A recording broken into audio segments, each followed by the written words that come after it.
Аңызға сәлем, қазақтың салт-дәстүрлерін қарастырайық. Салт-дәстүр әр ұлттың, халықтың діні мен сеніміне, тұрмыс-тіршілігіне, ұлттық құрылым мен ерекшелігіне сәйкес ғасырлар бойы жинақталып, өмірдің өзі туғызған ғұрыптардың жиынтығы.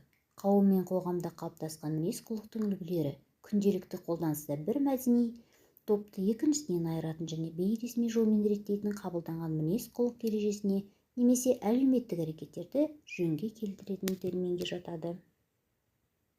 Салт-дәстүр ұлт үшін өмір, қоғам заңы болып негізделіп, сана, тағылым, тәрбие, тіршілік ережесі ретінде ел зердесіне рухани байлық, өнеге тәжірибесін құраған. Бұл талаптар мен ережелерді халық бұлжытпай орындаумен бірге оны құрметтемеген, сақтамаған адамдарды сол заң негізінде жазалап отырған. Өткен заманда қазақ қоғамы үшін салт-дәстүр бұлжымас заң рөлін атқарды. Мысалы, той, наурыз көже, қыз ұзату, қонақасы, шашу, ерулік ата салты болып саналады. Салт-дәстүрдің ел арасындағы тәлімдік, тәрбиелік, халықтық мәні зор. Халықтың атадан балаға көшіп, дамып отыратын тарихи, әлеуметтік, мәдени, тұрмыстық, кәсіптік, салт-сана, мінез-құлық, тәлім-тәрбие және рухани іс-әрекетінің көрінісі дәстүр арқылы танылады. Салт-дәстүр байлығы, мәдениеттің байлығы. Мысалы, ата-ананы, үлкенді құрметтеу, байғазы көрімдік, сүйінші, кәде сұрау, сәлем беру, ат тергеу, құрдастық, қалжың, тағы да басқандай салт-дәстүрге жатады. Қазақ халқы салт-дәстүрге бай, әдет-ғұрып, ишара, ырым, тыйым, дағды бәрі осы салт-дәстүр көрінісі. Салт-дәстүр мәселесі. Қазіргі таңда салт-дәстүр мәселесі алғашқы орындарды тіреп тұр. Қазақ халқында көптеген салт-дәстүрлер мен ырымдар бар. Бірақ өкінішке орай адамдардың көбісі ырым мен салт-дәстүрді шатастырады екен. Ата-баба өсиеті болып келе жатқан салт-дәстүрлердің өзіндік ерекшеліктері болса, ырым-жырымдар арнайы тыйымдар үшін қолданылған. Дана халықтың өзі жасаған осы әдет-ғұрып пен жөн-жосықты біліп үйрену және өмірде қолдану ағайынды адастырмас сара жол. Мұны отбасында ата-ана, мектепте ұстаз, көпшілік ортада ақсақалдар жастарға үйретіп айтып отырса, ұтарымыз көп болды. Шарана шайқау, ұлттық салт-дәстүр. Жаңа түскен жас келін туыс ауылдарды қыдырып жүргенде көпті көрген даңсалы бәйбішелер жас келінге шілде суына сал деп күміс теңге, моншақ маржан, жүзік, сырға сияқты бұйым береді. Жас келіншек босанғанда баланы шаранасынан шайқап жуып тазартады. Шарана суды қазақтар шілде суы деп атайды. Бағанағы берген нәрселерді суға салады. Оны баланы шомылдырған әйелдер таласа-тармаса шарана суын шайқап алады. Оны қазақ кәдесінде шарана шайқау деп атайды.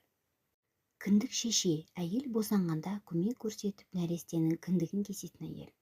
Қазақтың салтындағы үлкен бір сыйлы ана, мол кәделі әйел кіндік шеше болып табылады. Туу үстінде баланың кіндігін кескен әйелді кіндік шеше деп атайды. Кіндік шеше баланың екінші анасы болып саналады. Қазақтар екінің бірі егіздің сыңарына баланың кіндігін кестіре бермейді. Қол-аяғы жеңіл, ауылда, ел ішінде беделі бар, мінезі жайраң қаққан ақ еділ аналарға ғана кестіреді. Өйткені бала кіндік кескен адамға тартады. Кіндік апасы қандай болса, бала да дәл сондай болады деп ырымдайды. Кіндік жолын алған әйел балаға ит көйлек әкеп кигізеді. Бала қырқынан шыққанша қарап, тамақ жасап беріп көмектеседі. Әуелі үлкен азамат болғанда, азамат болып толғанда да кіндік апасын құрметтеп кәдесін өтеп жүреді. Оған кіндік кескені үшін мал атап, қымбат бұйым сыйға тартылады. Баланың мінез-құлқы, жүріс-тұрысы, ақылы, адамгершілігі, еңбекқорлығы кіндік шешеге тартады деген түсінік бар. Қазіргі уақытта кіндік шешенің міндетін дәрігер акушер атқарады. Қыз айттыру дәстүр. Қыз айттырудың мұндай тәртібі есім деген ханның бұйрығы бойынша орнаған көрінеді. Әр ата-ана өз ұлының болашақ қалыңдығын ерте ойластырады. Өзінің теңін іздейді. Анасын көріп қызын ал деген қағиданы қатаң ұстайды. Яғни болашақ құдасын орынды жерден, жақсы кісілерден, аталы іргелі ауылдан қарайды. Тұқымында тегінде ауруы бар отбасының қыздарына сөз салмайды. Лайықты деген адамдарына әдейі барып, балаларының болашағы туралы әңгіме қозғайды. Өздерінің құда болу ниетін білдіреді. Мұны қыз айттыру дейді. Бұл жолдың да түрлі ереже тәртіптері бар. Егер балалар жас болса, тіпті іште жатса да ерте келіп сөз байласады. Мұндай адамдар көбіне бірін-бірі жақсы білетін, өте сыйлы дос кісілер арасында болады. Олар алдымен іште жатқан балаларын бір-біріне, әрине бір ұл, бір қыз болса, қосу туралы келіседі. Атастыру деген осы. Мұны бел құда дейді. Бесікте жатқан балаларды атастырса, бесік құда дейді. Бесікте жатқан балаларды атастырса бесік құда дейді. Кейде қыз алған құда енді сол үйге өз қызға беретін болса, мұны қарсы құда дейді.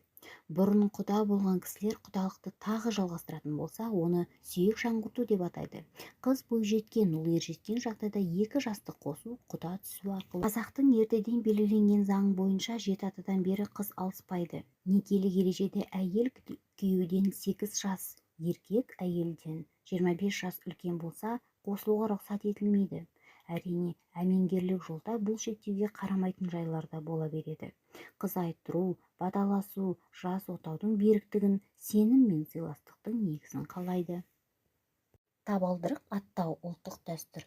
Ұл жақтың адамдары қыз жаққа құда түсе келгенде, қыздың жеңгелері құдаларды үйге кіргізбей, табалдырық аттатпай тосып алады да, табалдырық аттар бер деп кәде сұрайды. Дайындалып келген құдалар көйлек көншек не ақша беріп, табалдырық кәдесін өтеп барып үйге кіреді, төрге шығады. Оны қазақ кәдесінде табалдырық аттау деп атайды. Қазақта табалдырықтан артық тау жоқ, кәдесін өтемесең одан асқан дау жоқ, жеңгеден озған жау жоқ деп қалжың айтып кәде өтеп үйге кіруді жақсы салт, танысудың сыры, кісі сынаудың сыны еткен. Қазақта табалдырықта бақ тұрады деп табалдырықты құрметтемеген бағынан айырылады. Табалдырықтың екі жағында тұрып қол алыспайды, ондай жерде жау болатын адамдар ғана алысады деп санайды. Бүгінге осы, жалғасы бар. Назарларыңызға рахмет.